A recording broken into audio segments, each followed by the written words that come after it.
हे मेरे प्यारे प्यारे यूट्यूब फैमिली और मेरी प्यारी प्यारी एएनएम बहनों, कैसी हैं आप सब? अच्छे होंगे।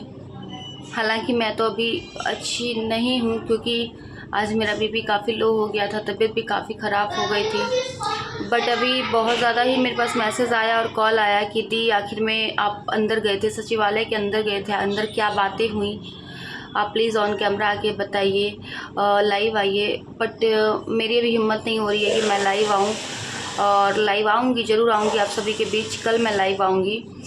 तो सबका ये सवाल था कि दी आखिर में अंदर में ऐसा क्या हुआ, क्या बातें हुई। बहुत लोगों को, बहुत स्टूडेंट को तो मैंने बताया कि क्या हुई, लेकिन अभी हिम्मत नहीं कर रही कि फ़ोन पे बताऊँ।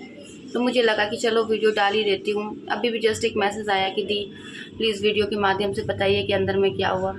तो मैं आप सभी को बता दूँ, मैं 4 जने अंदर गई थी। तो अंदर जाने के बाद वहाँ पे कुछ अधिकारी बैठे हुए थे।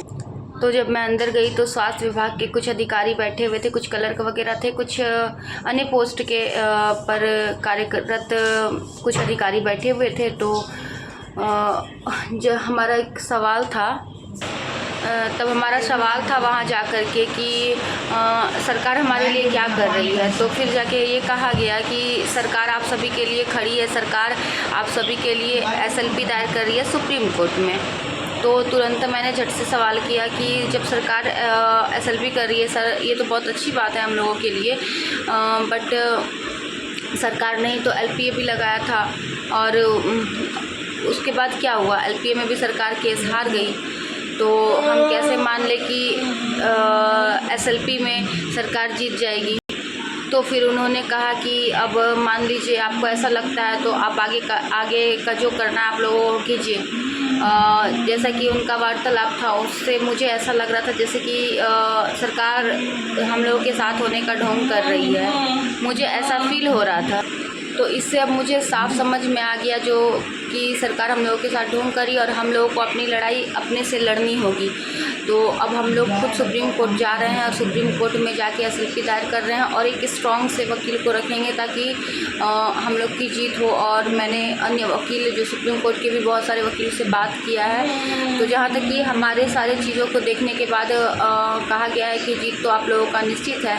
आपका तो पूरा ऑल इंडिया में मान्यता है, सीबीटी के आधार पे होती है। ऐसे बहुत सारी बातें वकील साहब ने रखा है सामने। तो अब हम लोग खुद ही सुप्रीम कोर्ट जा रहे हैं, और आप लोग और भी बहुत सारी बातें हुई।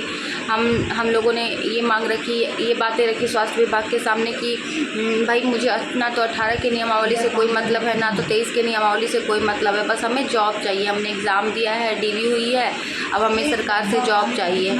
और उसके बाद फिर बहुत सारी बातें हुई। मैंने यहाँ तक ये भी बातें कही कि जिन बहनों का एज निकल रहा है उनकी क्या गलती है। अब एज निकल जाएगा, दूसरा फॉर्म नहीं डाल पाएगी, वैकेंसी नहीं भर पाएगी, तो फिर वो बहनें कहाँ जाएगी। मैंने ये भी सवाल किया। फिर मैंने ये भी सवाल किया, जो 23 के नियमावली से जो भी बहनें ये वैकेंसी को भरी है, जो फ्रेशर है, तो उनका क्या गलती है, जो जिनका कि डीवी हो गया, जो उनको इस तरह से निकाल के फेंका जा रहा है। अब देखिए आगे क्या होता है, लेकिन अब हम लोगों को एकजुट हो के लड़ना पड़ेगा, और लड़के जीत हासिल करनी पड़ेगी। नौकरी आपके हाथ में है, बस आप लोग कोशिश कीजिए और लड़िए, जीत हम लोग की है।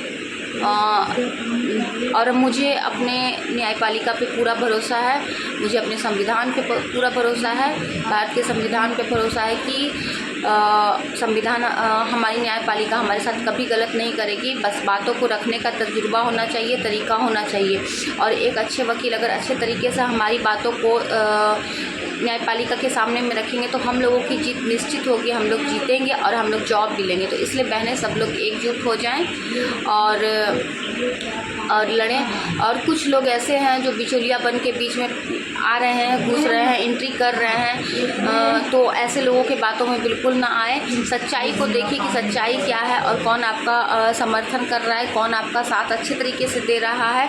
और ज़्यादा से ज़्यादा संख्या में हम लोग अगर एकजुट हो जाएंगे तो हम लोगों को जीतने से कोई नहीं पीछे कर सकता है। तो बस अब हम लोगों को जीतना है। एक चीज़ अपने दिमाग में रखना है कि अब हम लोगों को जीतना, क्योंकि ये सुप्रीम कोर्ट हम लोगों का आखिरी मौका रहेगा। और अगर यहाँ पर हम लोग नहीं जीतेंगे तो हम लोगों की ज़िंदगी ख़राब हो जाएगी, बहुत सारी बहनों की ज़िंदगी ख़राब हो जाएगी। इसलिए आप सभी एकजुट हो जाइए और जीतिए। अभी हमारी बहुत ज़्यादा तबीयत ख़राब थी, बिल्कुल भी मुझे कैमरा पे आने का मन नहीं था, लेकिन बस आप लोग की वजह से, आप लोग की रिक्वेस्ट की वजह से अभी मैं कैमरा पे आई हूँ। तो इसलिए अब आप लोग एकजुट हो जाइए सारी बहनें, और सब लोग मिलकर लड़िए। हमारी एक अकेले की लड़ाई नहीं है, 8791 की लड़ाई है और हम सभी को जीतना है। नौकरी हम सभी की होगी, एक हमारी नहीं होगी जो हम एक अकेले दौड़ेंगे। तो इसलिए सब लोग एकजुट हो जाइए। फिर मिलेंगे हम आपसे अगले वीडियो में। तो अभी तो मेरी कुछ तबीयत ज़्यादा अच्छी नहीं है जो कि मैं ज़्यादा टाइम वीडियो में दूँ, और ना तो मैं अभी लाइव आ पाऊँगी। कल आऊँगी मैं लाइव, लेकिन कितने बजे आऊँगी ये मैं आपको वीडियो के माध्यम से बता दूँगी। तब तक के लिए बाय बाय, फिर मिलती हूँ नेक्स्ट वीडियो में। जय माँ काली, आपका रात मंगलमय हो। Good night.